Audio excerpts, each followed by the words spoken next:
Assalamualaikum warahmatullahi wabarakatuh. Selamat datang di Jejak Leluhur Channel. Jangan lupa subscribe agar Anda tidak ketinggalan info seputar jejak leluhur. Selamat merenung.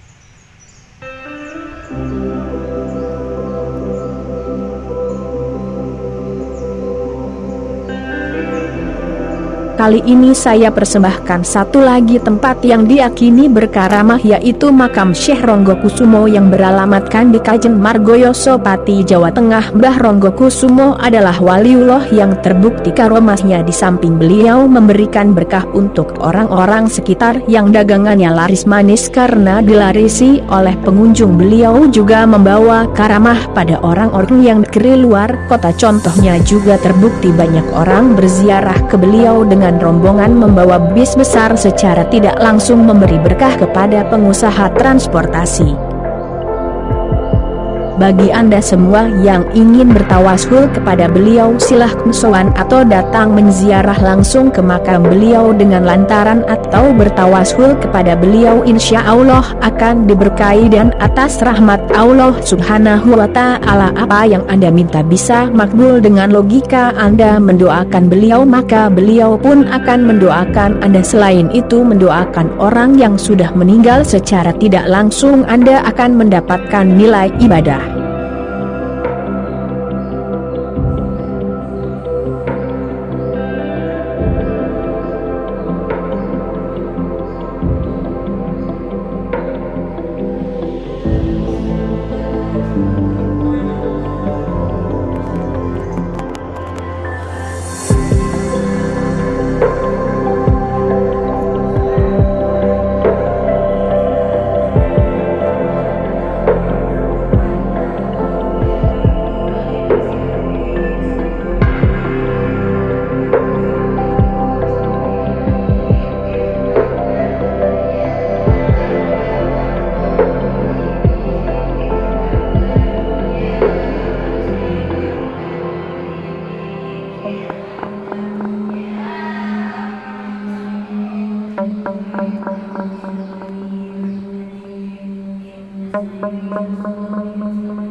Di samping makam beliau juga terdapat makam waliullah Mbah Cilik atau Mbah Brontokusumo. Untuk silsilah keduanya insya Allah akan kami korek sejarahnya di lain waktu. Jangan lupa subscribe dengan memencet tombol merah di bawah sebelah kanan dan pencet gambar loncengnya agar Anda bisa memperoleh informasi yang kami suguhkan selanjutnya. Wassalamualaikum warahmatullahi wabarakatuh. Semoga Anda diberikan kesehatan dan kesuksesan. Sampai jumpa.